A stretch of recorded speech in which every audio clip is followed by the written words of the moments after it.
Well, welcome back to 2K Away.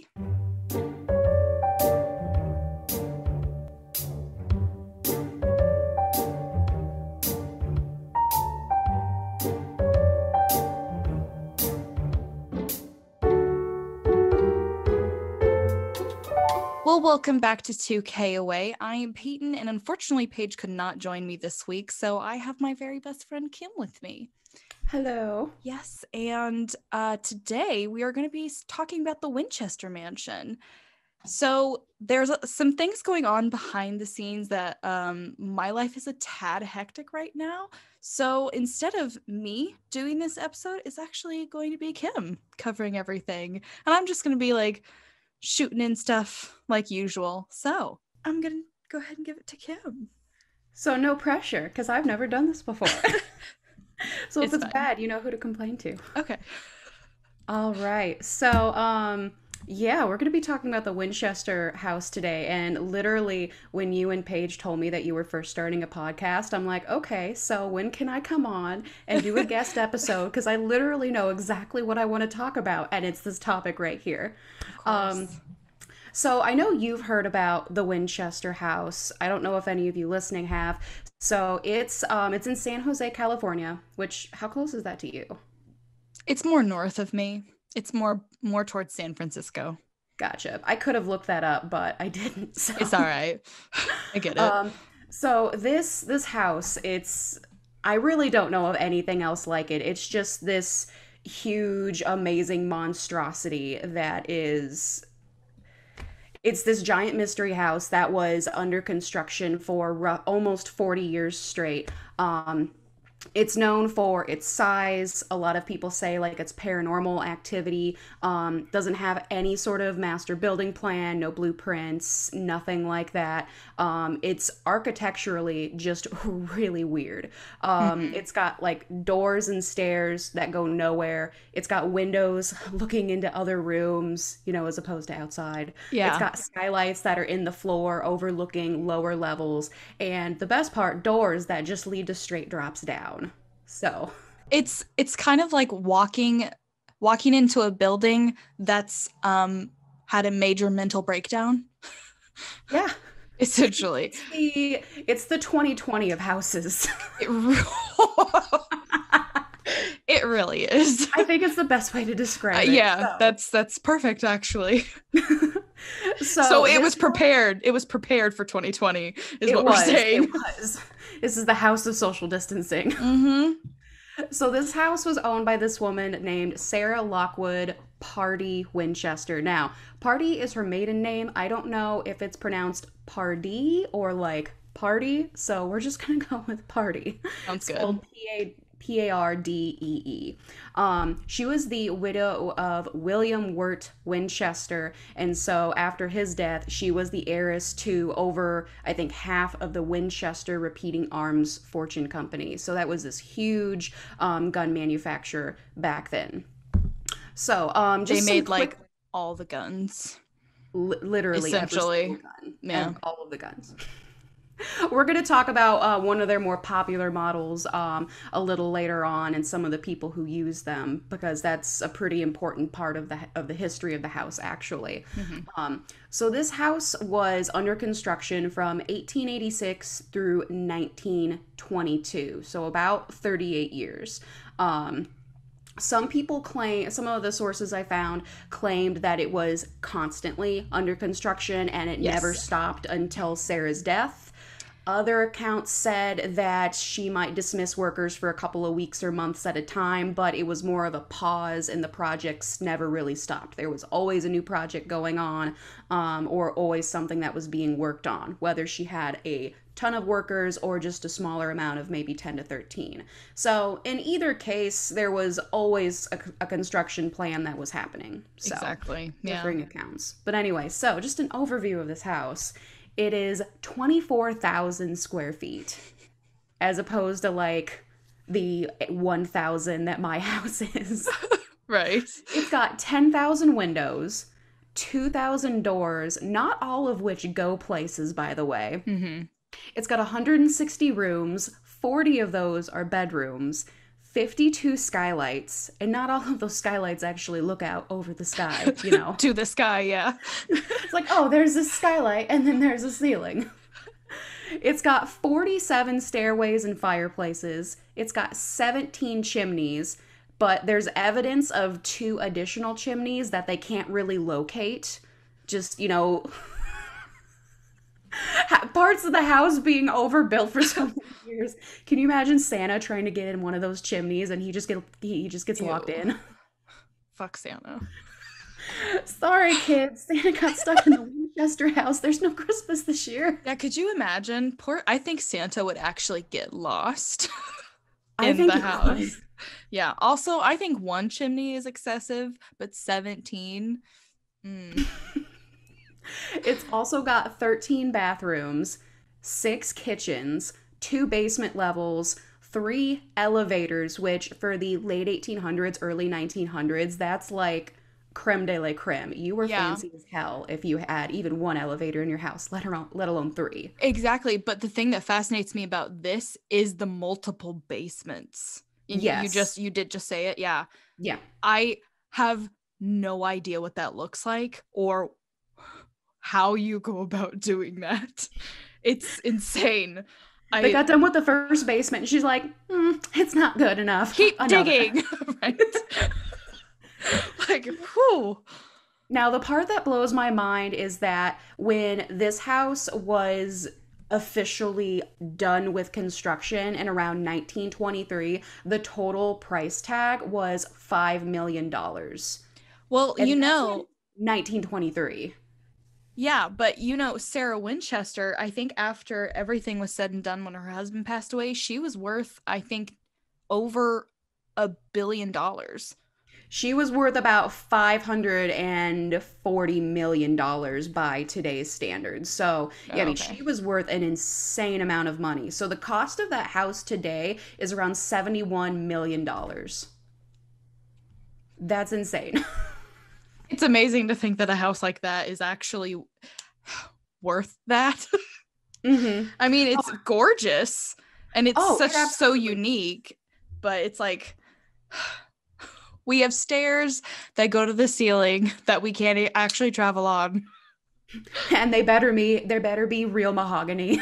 Right.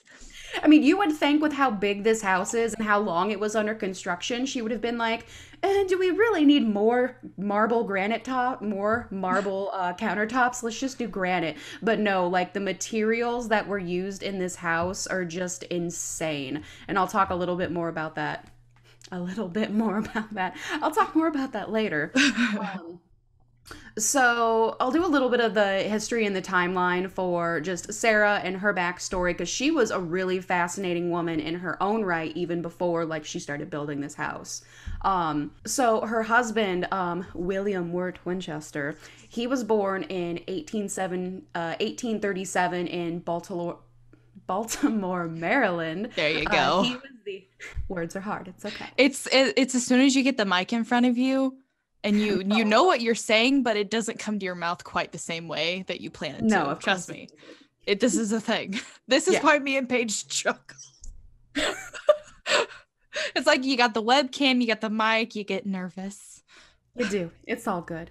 It's fine. Anyway, William Winchester, who Yes. was born in Baltimore, Maryland, he was. I told you, dude. I have so much respect for what you guys do. So Baltimore, Maryland. I'm gonna let you say that word. There you go. Baltimore, Maryland.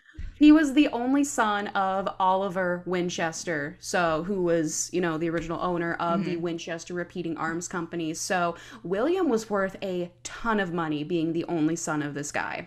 Sarah was born in New Haven, Connecticut, and her parents were Leonard Party and Sarah Burns. So I looked around a lot and could not find a ton about her early life.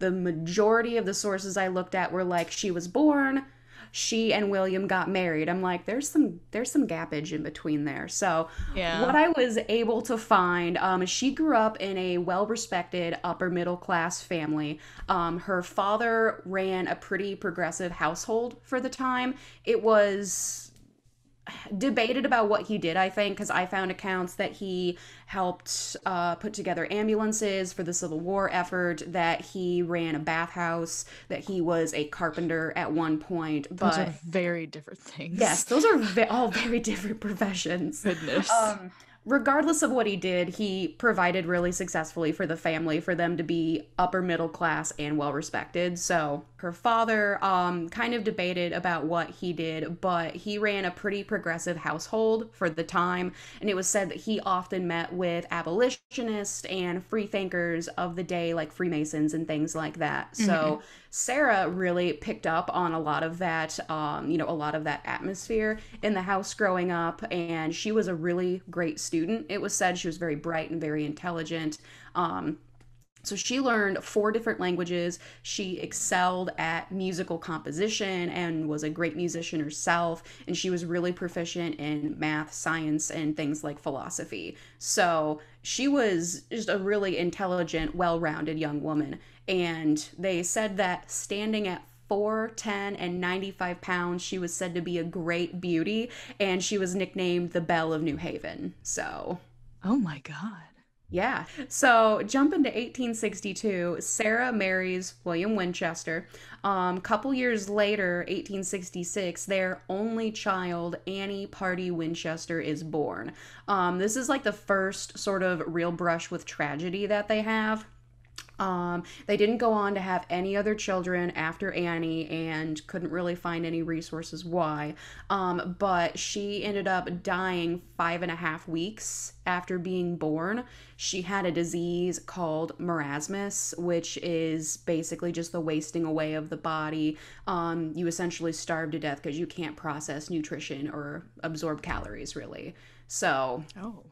yeah, it was just, I think, really awful for them, and it really tore Sarah up, unfortunately. But I couldn't find much in between that and later in like 1873. This is when the Winchester Rifle Model 73 was first put out on the market by the company. So this was the famous gun known as the gun that won the West. So this was the gun to have back in the day. Like the big Wild West stars of the day, like Annie Oakley and Buffalo Bill Cody, used them quite frequently. It was kind of like the celebrity rifle that you were going to have. Right. Even President Teddy Roosevelt had one, and he really liked it. So between when the rifle was produced in 1873 through 1916, they sold over 700,000 of those rifles. That's a lot of guns. 7,000? 700,000. Oh shit. I'm sorry. I got a text. I looked down for a second. 700,000? 700,000 of those Wow. Model 73 rifles. Is this globally? That's a good question. I don't know. At least in the United States, but that would be something interesting to know for sure. That's still quite a lot, especially back at that time. That's Well, yeah, you very, don't got it's Amazon Prime back then. exactly. It's very No impressive. Prime Yeah. drones. So, things really start picking up, building up to the house in like the 1880s. So, Oliver Winchester, which is the father in law, William's father, he dies at this point, leaving the succession of the Winchester Repeating Arms Company to his only surviving son, William, who is already seriously ill with tuberculosis at this point. And pretty much back then, if you have tuberculosis, it's pretty much a death sentence, Oh, yeah. unfortunately. Hmm. So, about 3 months after taking over the company, after his father's death, William dies of tuberculosis at the age of 43. And so, Sarah Winchester is now like the head guru. She owns at this point nearly around 50% of the Winchester Repeating Arms Company, which is reportedly worth at that time around $20 million. So that's going to be around $543 million in today's money. That's a lot of money, Oh, especially yeah. for a woman to own back then. Oh, yeah. And with her stock in the company, that gets her an income of around $1,000 a day, which is like $26,000 a day in today's money. I know. When I heard that originally, I was like, oh my God, could you imagine? Can you imagine even just getting $1,000 a day? That'd Like be the nice right hourly now. equivalent? I, Oh yeah, that would I wouldn't turn that down. That'd be great. If anyone wants to throw that my way, I will gladly exactly. take. I, you know what? I'll leave an application if you want to apply. You're good Exactly. to I'm not go. saying I would take a sugar daddy, but if the shoe fits, You I know can what? offer If you're cats. offering, who am I? Exactly. Who am I? I can give you cats and food. That's about it. I can give Who you would turn that piggies. down? Exactly. I All wouldn't. right.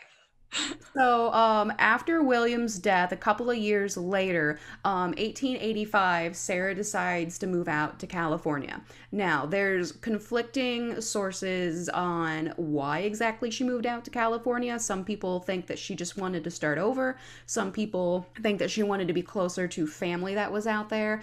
And of course, if we're going by sort of the urban legend folklore side of things, legend states it was a Boston medium who told her while channeling her late husband that she needed to leave New Haven and travel west, where she had to continuously build a home for herself and the spirits of the people who'd fallen victim to the Winchester rifles. That's honestly, that has always fascinated me because like the explanation of what she had to do has always fascinated me because that medium could have definitely been like, oh, he said you have to come to me every day for readings for the rest of your life. You And know, just keep giving me your money. Exactly. exactly. But this explanation as to what she felt that she had to do is so unique and so specific. It's always like kind of like boggled my mind where it's like, oh no, you have to move to the other side of the country and continuously build a house that's so unique and so It is very specific. specific because you Yeah. would think if this of course is true, and Sarah actually did go see a medium after her husband's death, and the medium told her this, that if the medium were fake or thought or didn't think that she was legitimate, that she would have, like you said, hey, you need to come to me once a week, see me, we can talk to your late husband, figure this out. This very wealthy heiress who is worth millions of dollars, I want to keep her close by and keep that steady stream of income. So if this Exactly. actually happened, the medium at least thought herself to, I would think, would have thought herself to be legitimate. Probably because I mean this was also during the time like spiritualism was really thriving. So Oh, absolutely. people were going to mediums for legit life advice. So Weren't it's seances like oh, they were common big. like party tricks back then? Like Oh people would yeah. get together to just have them for fun. Yeah. Oh yeah. People would do That's that. what I do on my Friday night. Right? Totally. All the I time. I was I was with some friends, I think freshman year of college, and we were just hanging out watching TV or something, and then they're like, "Hey, let's bust out the Ouija board and just have a good old time." I'm like, "Nope, I'm out. I'll see you No. guys later." Mm-mm. Fuck that. The Ouija board comes out, I'm leaving. Nope, nope. Absolutely not.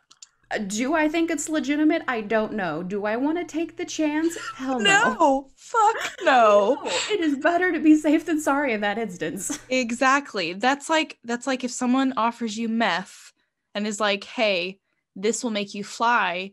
That sounds great, but I'm not going to take the chance. No, definitely No. not. It's not worth it. No. Uh-uh. So, kind of like the really awful cherry on top of this is that other sources say the medium told her that her husband and her baby's premature death were payback by these angry spirits who'd been killed by the Winchester rifles. Yeah, So that's not no only good. did she need to go out west and build this house for these spirits, but they'd also killed her husband and child. That's Yeah, I haven't heard that. That's fucked up. It is pretty messed up. Yeah. If that whew, that's a really mean medium.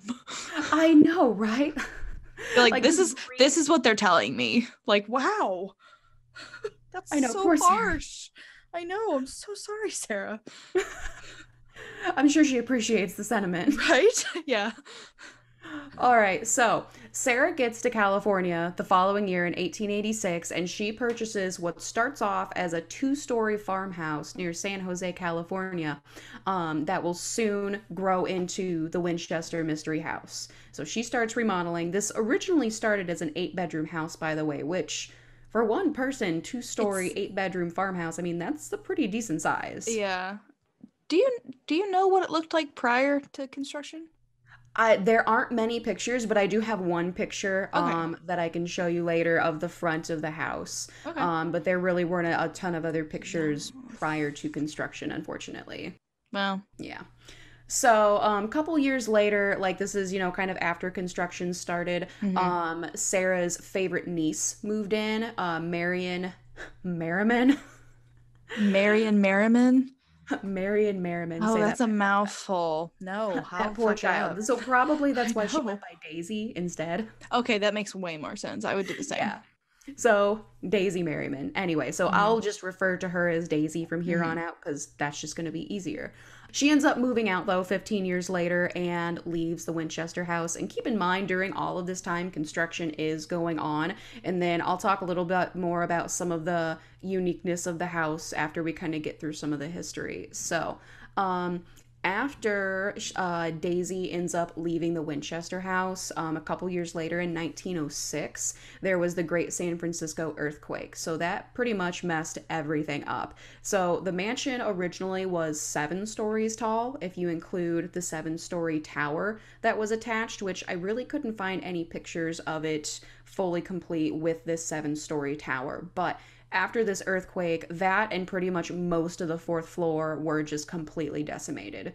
And I think, Sarah was always working on the house and always had plans, but she just decided they weren't worth saving and ended up having those parts demolished. And I do have a couple of pictures of some of the damage that was done Oh, cool. during that earthquake. So you can't really see it at what it once was, but it's interesting to kind of see what it was prior to what it is today. Right. And so today, if you were to go and see the house, it's only 4 stories right now. Right now. Are you gonna have Right. more? Maybe, I don't know. Maybe the spirits are going to get pissy because they don't have Oh. enough room. 1922 comes around. Sarah ends up passing away from heart failure in her sleep in her bedroom. So 38 years of construction just stops at the news of her death. And, wasn't able to confirm this, but some sources I read say that, construction, as soon as they heard, literally stopped. And like there were nails left half hammered into the walls because construction just was like, oh my God, are you Just serious? yeah, halted immediately. Yeah. I mean, because that's probably the first time some of those men had been without work, like in their lives, because I think she tended to keep on, some of the same construction crews for longer periods of time. Yeah. So after her death, the property is kind of split off and sold into sections. So I'm not sure of the exact acreage of the original plot of land, but basically the only part that is kept is the part where the house itself is situated on, and a couple of extra acres to accommodate, like I think maybe some servants' quarters at the time and some other necessary buildings. Hmm. So what really gets me is within kind of that same time frame, a couple leased the mansion. So John and Mamie Brown. Least? Yeah, it says they leased the mansion or financed it, maybe, I don't know. And so they moved their family onto the estate. They were planning on turning it into like an amusement park. They Oh. were going to call it Backety Back Railway, and they were going to put a roller coaster onto the grounds there. Now, I wasn't able to find out if they were going to demo the house, but they were at least going to put like a roller coaster onto the grounds there. And there's like these beautiful gardens and everything else. Actually, I was appalled when you said that at first, but apparently there's I don't remember what it's called. It starts with an A, but there's a very old, like, I don't know if it's a castle or if it's just a really old, like, giant, like, manor type mansion, but it's over, I believe, in England. And they did like the same thing where they made an amusement park like around this whole thing, I mean, I around guess this like that's old. cool, but it also, I think, would kind It's of, unique, but I yeah. I think it's, I don't know. I think like that sort of thing, like you should probably try and preserve it a little bit more. I would think so. I mean, the idea seems kind of tacky to me. Like, you have this beautiful castle. Now you want to go ride like Mr. Freeze, Yeah. like over at Six Flags? I don't know. Yeah. Well, luckily, because they were getting this roller coaster from Canada, by the way. So Oh. they're in like San Jose. So the husband, John, had initially designed and built this thing, and it's just sitting up in Canada. I don't know how realistically in 1923 they're going to get this front to San Jose, but Also, is designing roller coasters just something easy to do, or I have no idea. all I right. don't, I unfortunately really didn't look into this couple very much. So I'm not sure if that was like his thing, if this was just a hobby he did on the side. I like reading, I like poetry, and I also design roller coasters. What a tender bio. Yeah, you're gonna get a lot of bites on that one. Right? So Excuse this me. was one of the earliest known wooden roller coasters, though, which is kind of interesting. But due to some local restrictions as well as just overwhelming public opposition to that idea, Yeah. they ended up not getting the roller coaster. So they preserved the house and the grounds, and they shifted their focus to opening the house to the public. Roller coasters never rebuilt in San Jose. So at this point, the house and the grounds are open for tours. And so it's, I think, pretty much been business as usual since then. I think the wife, Mamie, was one of the first tour guides to start giving tours there. So a lot of famous people end up visiting over the years. And then 1924, even Harry Houdini visits. Now, his goal when he heads over to the mansion is to debunk all of these paranormal rumors and stuff that are going on. So he goes alone on Halloween night, stays there, ends up leaving, he says, with more questions than answers, refers to it as the Mystery House, and it's pretty much been known as the Winchester Mystery House ever since. Did he get lost and Probably. confused? He went through one of the doors that's just a straight drop down. That's why he was like, I have more questions than I answers don't when he even left. know. um, Oh. So I'm pretty sure it's not open right now because of COVID. But you Yeah. can take virtual tours of the house, and in non-pandemic times, it is open for tours. And I think if you go there, you can see about 110 of the 160 rooms, which I was really curious as to why you can't see the other 50 rooms. So I tried for like days to find out why you can't see the other 50 rooms, and I could not find anything. So It might be because they're, I wouldn't say not safe, but not safe to the public in that's forms kind of of what like, I was thinking, yeah, yeah. in forms of like, oh, you open a door and it's a straight drop. It's probably like that kind of stuff is probably not open to the public. And there's no family living there, correct?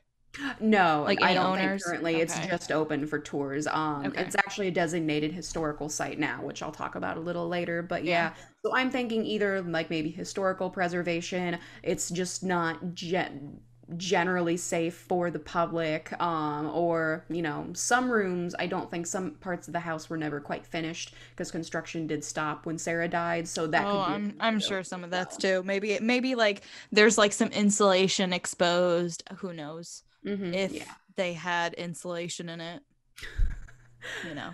the world may never know. 1920s, man. Right. So, about the house specifically, the house itself, and I do have some pictures that are pretty neat, but like I mentioned before, it has 2,000 doors, and not all of them can be walked through. So, one leads to an 8-foot drop to a kitchen sink. That's probably one that's closed. That's probably what it was, yeah. Another leads to a 15-foot drop into bushes into the garden below. Um, of course, there's staircases that lead straight to ceilings, and I think though that's probably one of the most famous pictures is people trying to go up the stairs and they can't because there's freaking ceiling. Hmm. Um, there is a lot of expensive Tiffany stained glass windows that were installed Oh, in places where they would get no light. There's a crap ton of secret passages that, obviously not all of them are even documented. One of my favorite things I read about, and I could not find a picture of it, was there's a cabinet that where you open it, it extends through 30 different rooms. Isn't that just the stupidest thing? That's how you communicate with people in the other rooms. Just open the cabinet. Hello? It echoes real good. Hello?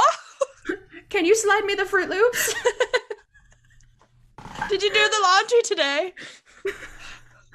Oh my gosh. Yeah. So, kind of like we were talking about earlier, like you would think with how big this house was, and after 38 years of construction, she'd be like, let's maybe cut some costs. No, Sarah loved luxury, and a lot of the home's conveniences were really rare and modern for that time. So we already talked about the 3 elevators. She also had steam and forced air heating. She had modern indoor toilets and plumbing. She had push-button gas lights, and she had her own personal and only hot shower with indoor plumbing, which back then, all of those were pretty big deal. So unless you were super rich, I mean, those weren't things that your average person had in the early 1900s. Yeah, but Miss Sarah Winchester ain't your average person. She's If like, I have, I want all of it. yes, please. Yeah. It's like she's just walking down the staircase after her modern hot shower, and she's got one of those feather boas on. Goals. Am I right? Yes. To be a wealthy widow with all of these expensive amenities. I remember what I was thinking is goals, having a hot shower and a fuzzy towel, like goals. This is the millennial stupid, goals. A hot right? shower. Ooh. Goodness. All right, so some of the materials in this house, she absolutely loved stained glass windows. There's so They're much. gorgeous. Oh my gosh, they are. And when you have the equivalent of $550 million, you can get yourself some really nice stained glass windows. So a lot of them were created by the Pacific American Decorative Company, which I don't know if they're still in business today. Maybe. Could have looked it up. Probably should have. Whatever. Didn't bother. Didn't bother. It's fine. So I'd say between Paige's level of detail and yours, I'm kind of in the middle. There you go. So most of these were designed specifically for her, and others were actually designed by her, including this really famous spiderweb window that had like her favorite design of all time. It had a lot of repetition with the number 13, apparently, which she was kind of obsessed with, which I'll talk a little bit more about later. Mm-hmm. So the window, even though it was designed by her, had her favorite pattern and number sequence on it, was never actually installed. So it is currently in this $25,000 storage room. And it was named because at the time the contents were appraised. They were worth $25,000. Today, that's about $382,000.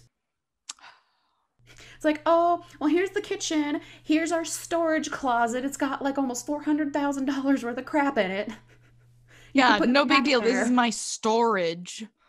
Yeah, imagine being so rich your storage room contents are worth almost $400,000. I can't imagine that. My whole house isn't even worth $400,000. My life isn't even worth $400,000. Some of your organs might. You know what? You're right. Never mind. I take that back. Don't doubt yourself, Payton. On the black market, you're worth a lot. Oh my god, I needed to hear that.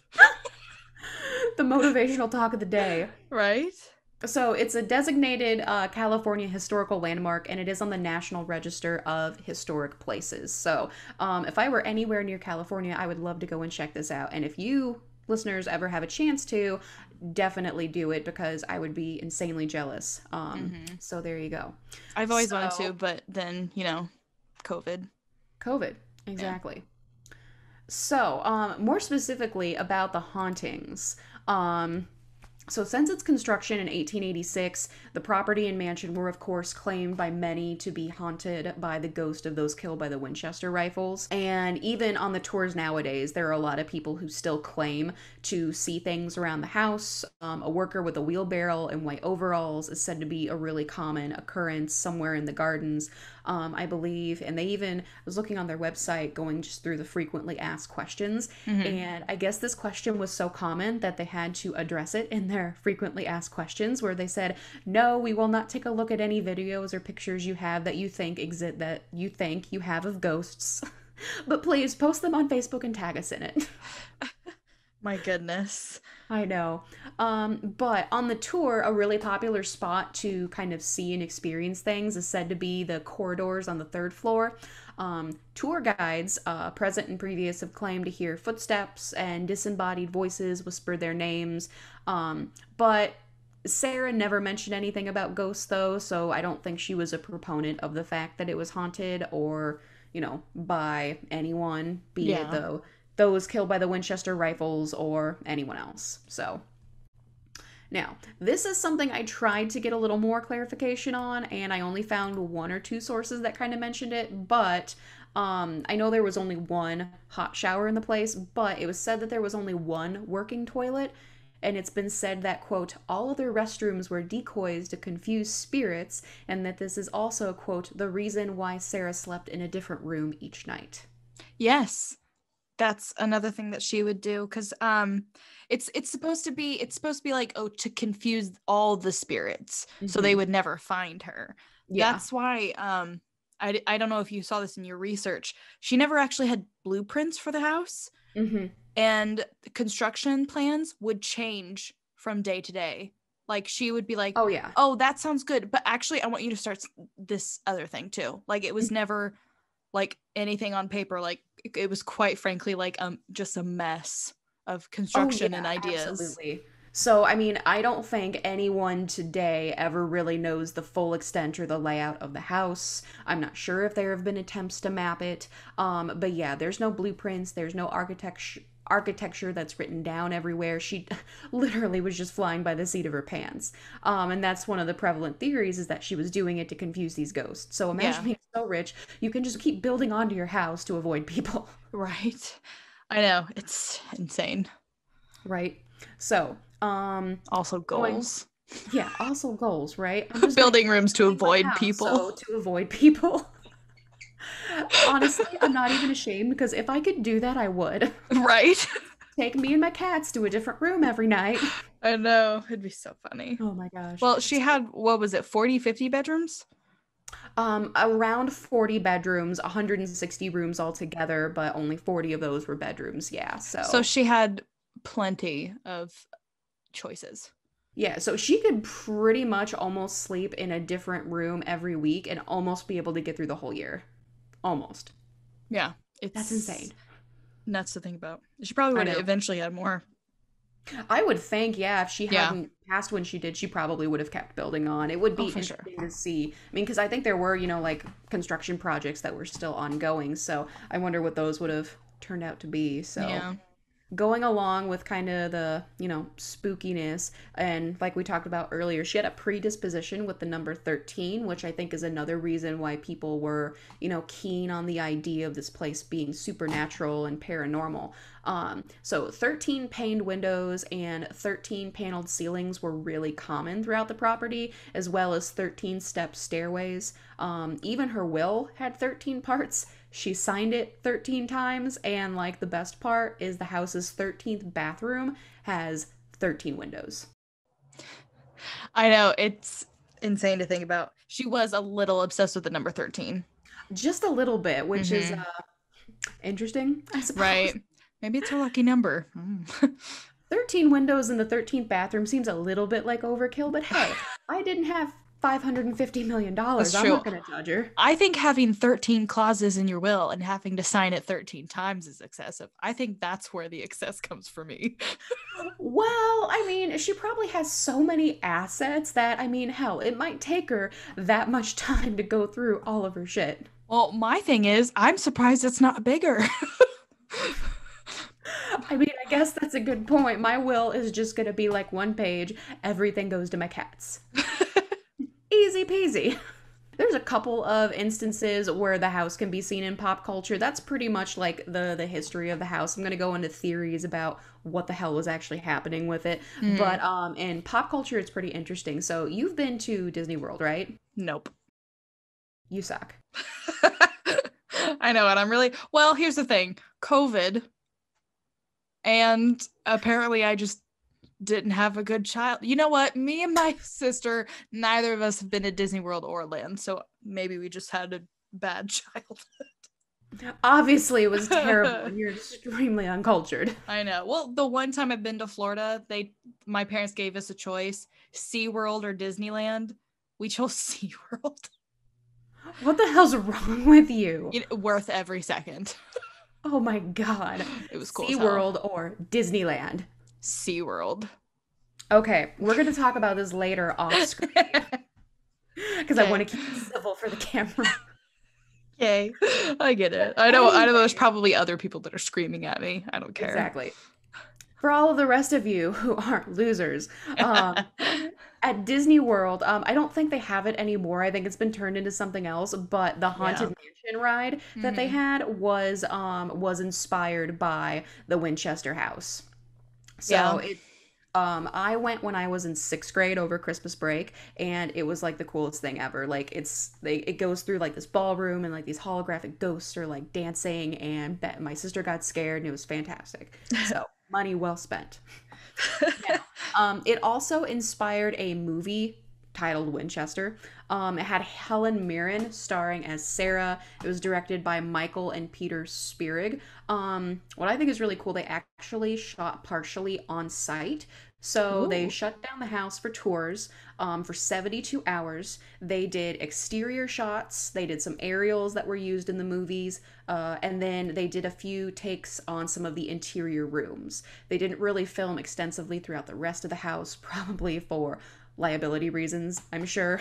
Right. Trying to get a crane up, and there's no up to go because there's a ceiling there. Exactly. With the stairs going up to nowhere and all that good stuff. For safety. For safety, for the house and for the crew. Right. Back up through a doorway and they fall into the garden. So there you go. Exactly. So I understand. Yeah. So Helen Mirren was said to have done really extensive research on the topic, and she actually visited the house and the estates privately, I think on a couple of different occasions, to get like a better insight into Sarah and her life. I love Helen She had a Mirren. really cool quote about Sarah that I'm going to include. So she said, this was following, the death of her child and husband. So Helen said, she went into mourning and stayed in mourning for the rest of her life. A bit the way Queen Victoria did when she lost her husband. It was kind of the Victorian thing to do, wasn't it? So Mirren also sees Winchester's fascination with spiritualism as a byproduct of her grief.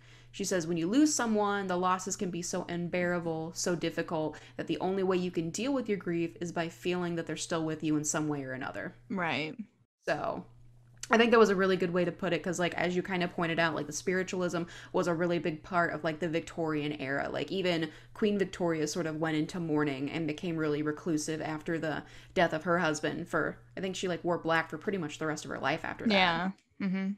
And of course spiritualism thrived because it gave people comfort, because they missed the loved ones. And of course, like death is such like a mysterious thing that we as living people just like truly don't understand. So it brings people comfort to know that there's another side and that you'll be reunited eventually. So no matter what you believe as far as religion goes, it's always nice to have that. So yeah. And what I I think is really interesting is because I think it's become a lot better over the last maybe 5 to 10 years, like discussions modern day about death and spirituality and, sort of the two co-connecting. But for a while, and even still a little bit today, it is kind of a taboo subject. It really is. But like in the Victorian era, they were much more open about death and spiritualism. And I'm not sure what happened between then and now, where it kind of became more taboo, but they were a lot more open about it back then, which I find really interesting, because you think of all these prim and proper people, and then all this pre-fascination with like death and the macabre. Right. Yeah. So, some theories about what the hell was actually happening. Hmm. We've touched on a few of these already. So, of course, the most popular theory is that the house is haunted by ghosts, or at least Sarah believed that she and the house were haunted by ghosts. Particularly, of course, like we mentioned, the spirits of the people killed by the Winchester rifles that her late husband's company invented. So, after her husband passed away, this psychic told her to evade the spirits. She had to move out west, buy a home, build nonstop. So she built the house like a maze in order to keep the ghosts at bay and lost in the building. And again, as the theory goes, she was able to avoid them by continuously building and, switching bedrooms every night and taking labyrinth paths throughout her house. Hmm. So, now, another theory I read, which I thought was interesting, is she just straight up thought she would die if construction was ever complete. I couldn't Yeah. find a lot more information on that, like why she thought she would die, like if it was the ghosts or the psychic or whatever, but a couple of websites said she thought that she would die when construction stopped. Oh. In fact, it was the other way around, Sarah. But you imagine like your construction crew chief, he's like, oh hey, we're 3 days ahead of schedule. You're like, no shit. Here's another project. Wait, everyone's not ready. Right. JK, you're not finished. Oh, we're gonna put in a patio. Yeah. So this next theory is kind of going off of the first one. So again, it has to do with the hauntings, but it was that it's more about blood money and guilt versus trying to get away from the spirits. So other theories, and I think this one is kind of like the second most popular theory, is that obviously she had to move out and build this house, but not to evade the spirits, but for the spirits, as sort of like a repayment for their deaths. So this house she was Okay. building for the spirits, for them to reside in, since her family and her company were responsible for their deaths, and that they caused the deaths of her husband and child as vengeance. So Hmm. I think that's an interesting take, that she was more of a willing participant in it. I mean, I guess you kind of had to be. You were being haunted, so Right. But like you're in it whether you like it or not. So ride or die. yeah, I mean, I think that's an interesting take. Instead of having a house that you're trying to escape from them, you're having a house to house them instead. Which, at So least in my mind, and this is just my personal opinion, I think that makes a little more sense, because if you're building a house to kind of evade the ghosts, like, I don't know, maybe a ghost sense of time isn't as, up to date as ours is, but I would think they'd just be like, oh, okay, she just walked into the next bedroom. She's not lost. I see her. She's well, right there. that and like, okay, then why plant yourself in one location? Why not just travel? I mean, if you have enough money, yeah, why not just You travel around she the world? certainly could have. Yeah, so that was kind of my line of thinking too. So, I kind of like that second theory more now that we've mhm. discussed that. I like Yeah, that better. definitely. And that theory is, I think, more so what the movie is based off of, more so than the first one. So I won't give any spoilers necessarily, but she's more so building the house for the spirits. Each sort of, ghost that appears gets its own kind of room tailored to them, which is really interesting. Okay. Well, So that's cool. I actually didn't know there was a movie about it, and if it's got Helen Mirren, who's amazing, then she I is, yeah. definitely need to watch it. Yeah, so I don't know what the ratings are, but I did watch the movie. I really enjoyed it. It Hmm. starts off with the perspective of this doctor who's hired by the Winchester Arms Company to go medically evaluate her so that they can deem her medically unfit to run the company so that they can take it. Okay. So I thought that, whether that part is historically accurate, I don't know, but it was a really interesting sort of take on the story. So if you haven't watched it, you like spooky movies, I do highly recommend. And as far as scary movies go, it's not like terrifying or gory or anything like that. It's just kind of your run of the mill ghost story. So Like, ooh, spooky. spooky. Spooky. Um, there are some other theories that are less spooky. So of the non-spooky theories was one that she was part of some secret societies. So that, growing up, obviously, she was around a lot of like free thinkers and philosophers and academics, and that kind of rubbed off on her to the point where she was really in line with thinking with like the Freemasons or this other group called the Rosicrucians. which Oh, I don't know anything about them, but I think they're kind of I along. I do. Ooh, tell us, please. Have you ever heard of the Georgia Guidestones? They're Yes. supposedly behind that. Oh, okay, interesting. Yeah, it's like I don't know if that's still really a thing today, but I mean it still at least was in the 80s. So, Gotcha. yeah. It's very Okay, cool. well, that's interesting. Yeah. Um, and I only found one source that said this, because again, I couldn't find a lot of information on her early life story. But it did say one source I found said that her uncle was a Freemason. So a lot of people think that this house she was creating was sort of like a puzzle full of encryptions, inspired by like the Freemasons, the Rosicrucians, even philosophers like Francis Bacon. That clues to the house's true meaning are hidden in places like the ballroom, Shakespeare windows, iron gates, and things like that. So, That's pretty cool. I mean, I think it's an interesting theory. I'm not sure how much of that is, actually based on fact, but I don't I highly doubt it.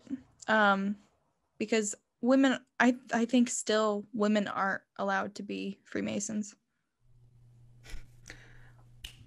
damn it, patriarchy. I know. I'd be like, wow, darn. Oh no, what else am I gonna do with my time? Yeah. Or I could just be talking out my ass, but as far as I know, I don't think women have ever been able to actually be a part of that organization. Of course, maybe I'm speaking ignorantly, but I don't know. It's just been always my thing, my Well, I'm gonna assumption. look that up because I'm actually genuinely interested now. Yeah. Another theory states that she was just, crazy, that she was, just batshit, or just dealing with lots of grief, which I think those two kind of go hand in hand. Yeah. Obviously, she dealt with a lot of trauma in her life. Seeing your child die, which no parent wants to bury their kid, but No. especially that young and in that kind of horrific of a manner, just seeing them kind of waste away over 6 weeks, Yeah. that's That's traumatic. yeah. I mean, that's really horrible. So, between that and the death of her husband, who also really didn't have a really peaceful passing dealing with tuberculosis, I mean, she probably had some, I would think, some issues after that. So, people think that her grief may have driven her to sort of continuously build this house, either out of madness, you might say, or just trying to stay busy with a flurry of activity, as some historians might think, after tragedy, oh, keep your mind busy, it'll keep your mind off of it. So Yeah, all but of a these very projects. weird way to keep your mind busy has have other people build your house. Yeah, right. I'm just gonna build this huge ass house that's over 24,000 square feet. That'll keep my mind off of the grief. Right. You know what'll keep my mind busy? Getting lost in my fucking house. I mean, I guess if you're worried about starving to death in your own house because you can't find one of your six kitchens, you don't have time to cry. I guess I if need it's food and literally water. right, if it's literally the show Survivor in your own home. Oh my god. Oh, Uh, sweet that Jesus. gets me thinking. Like, obviously, I know that there wasn't a master plan built of this, but I wonder if maybe she had some sort of own, or like her own personal map, because I don't know. I Maybe I don't wonder if know. there's any sketches like made as she was going to show builders, if she kind of had like her own set of like moshed up blueprints, maybe. But I don't know. That's just Or kind of maybe just, hey, this sounds cool. Give me some of that. sounds I like you're don't know. asking for cake. Give me some of that, as Maybe opposed to it like a probably would. 47th bedroom. Hey, you never know. You never know. Um, the last two theories I'm not quite as sold on, but I thought they were interesting. So, this Winchester Mystery House historian named Janin Boehm thinks that the construction really just made her happy. So, she thinks that Sarah kind of thought back to the times when her and her husband were building their home in New Haven together, and she thinks, quote, I think Sarah was trying to repeat the experience by doing something they both loved, is what she said to the Los Angeles Times, which I think if you're going to reminisce about your husband spending, $71 million on building a house, isn't exactly the way to do it. And that house. That they never lived in or grew up in or had any memories in. I don't agree with that. I I don't don't agree agree with with that. that either. I mean, I understand I'm not a historian, but I find that that's a stretch. It, Um, like, yeah, oh, I reminisce about building a home with my husband, so I'm going to create a maze on the other side of the country. in constant construction for the rest of my life. I just don't Forget see looking at like a that. photo album or, like putting together a scrapbook. I'm gonna spend millions of dollars on the other side of the country building this freaking Yeah, house. or maybe like, oh, I put in a hot tub because we both really liked. No, no, no. We need another staircase that goes nowhere, stat. We need three basements. Like, what? It's what he would have No. wanted. Yeah, see, oh no, I don't agree. Well, you'll like her next one even better then, because the Okay. same woman says that she just did it out of goodwill, that Sarah was a quote, ardent, albeit eccentric philanthropist who used her family fortune to purposely employ the San Jose community. Where'd she get her degree from?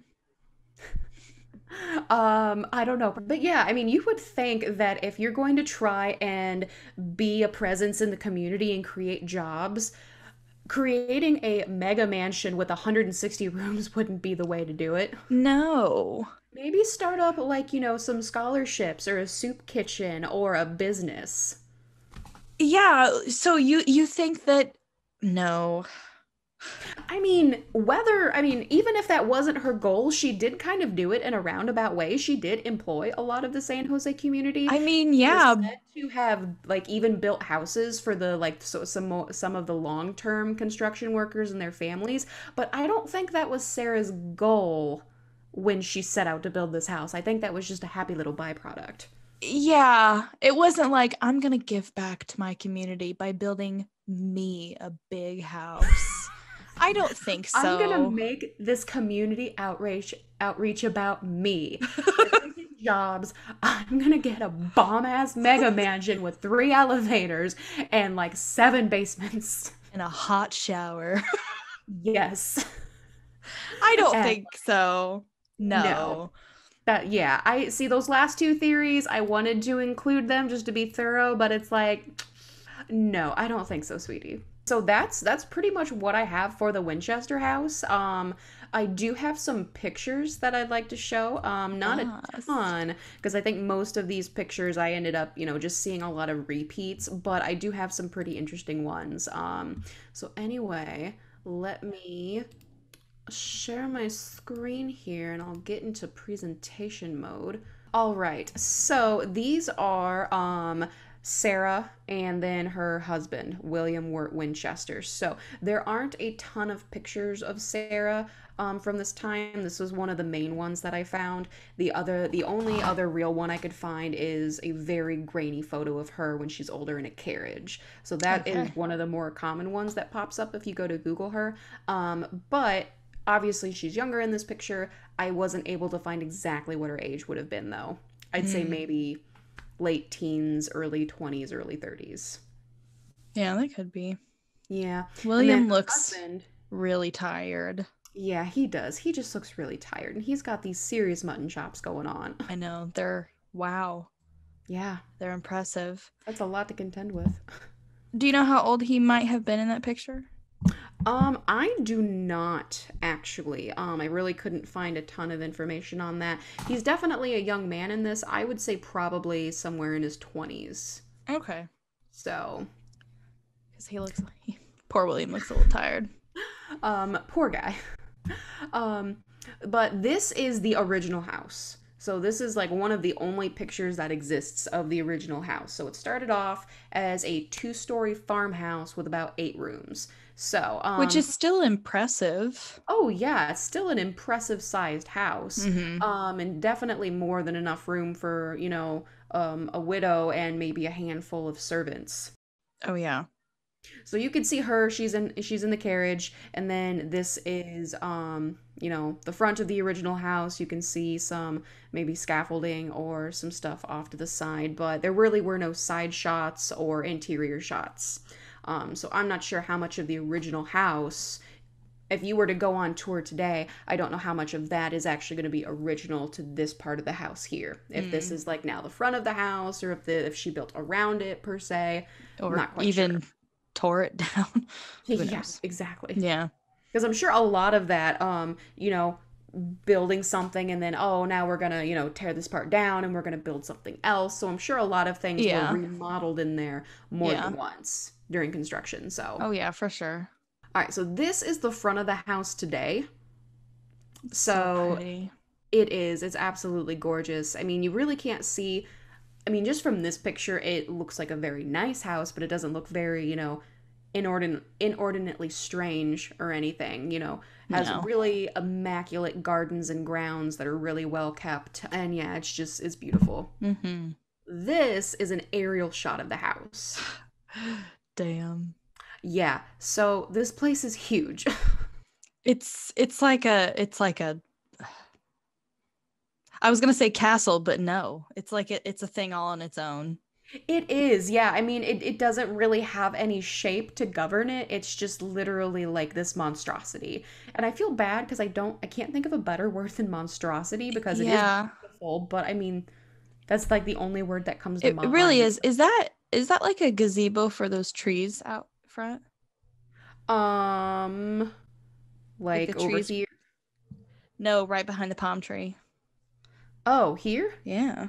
I think that is, I think those are like some creeping vines that are like crawling Oh, their way okay. up. Okay, okay, okay. Yeah.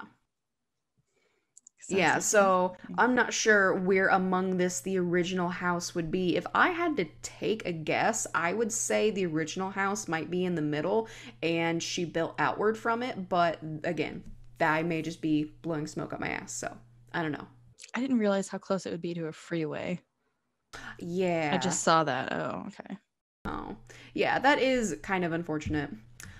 So I have a couple interior shots just to kind of show you how just freaking beautiful this place was. I mean, like I said, she didn't spare any expense.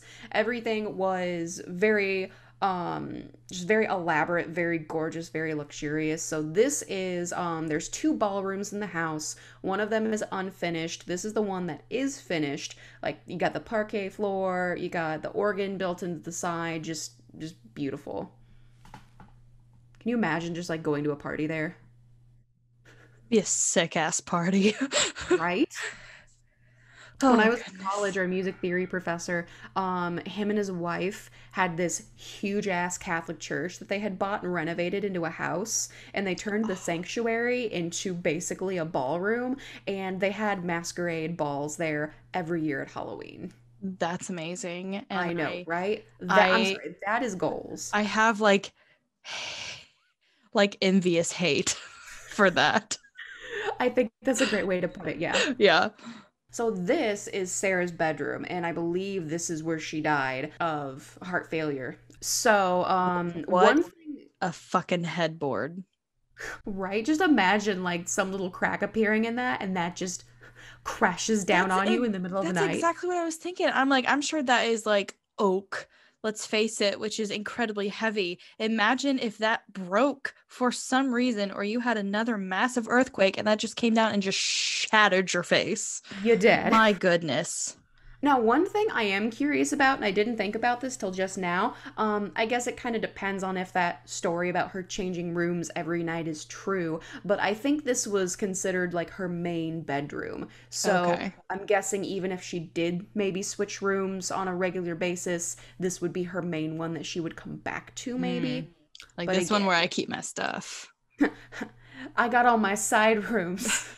This is my main room. Right? The side chick Exactly. of rooms. Right? But it is absolutely beautiful. Like, It is. oh my God. I would love to.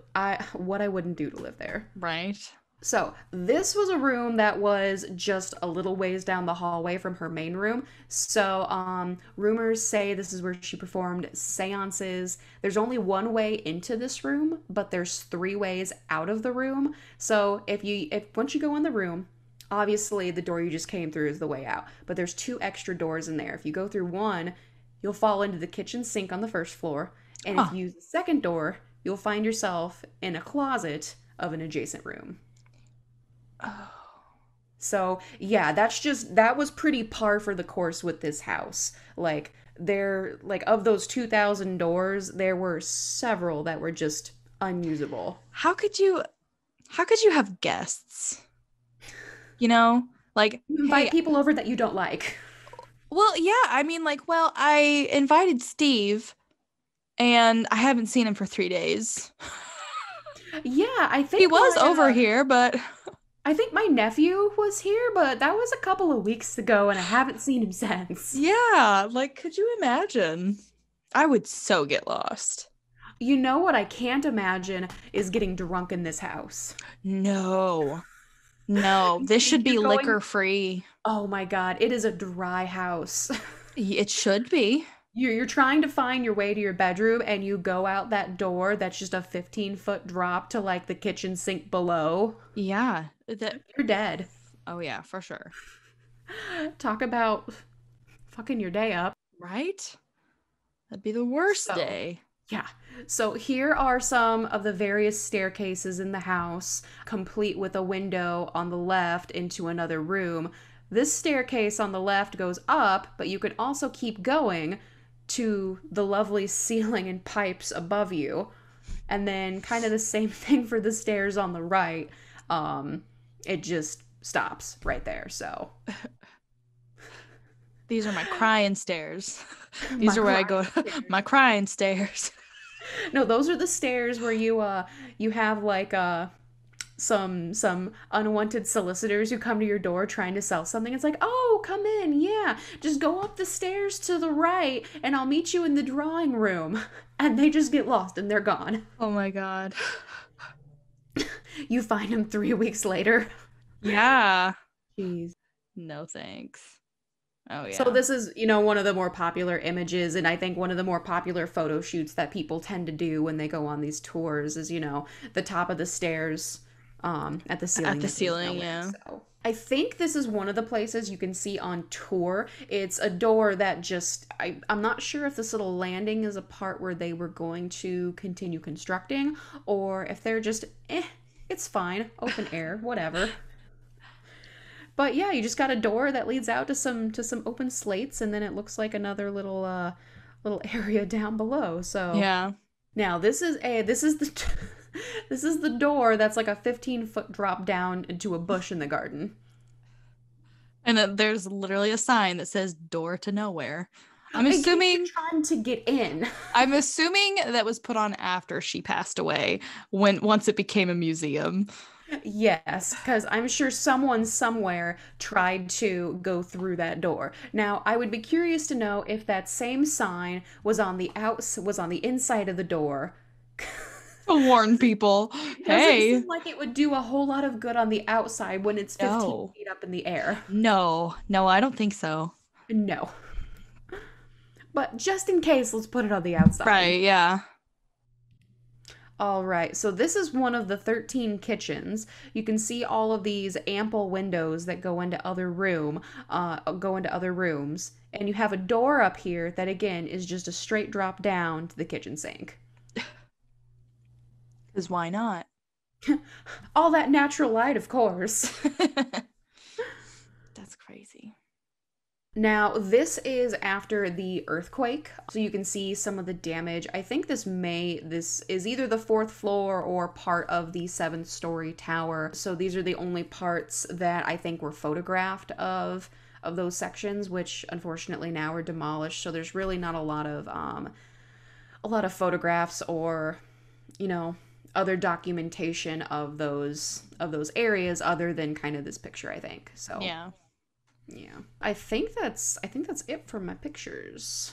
All right. So yeah, that's pretty much it for the Winchester house. Yeah, sort of a architectural oddity, paranormal hotspot, I guess you could say, and just Yeah. a really weird freaking place. Yeah, because I think really the only kind of paranormal things that people will see is they'll see workers like in the house, which makes me think, did someone die during construction?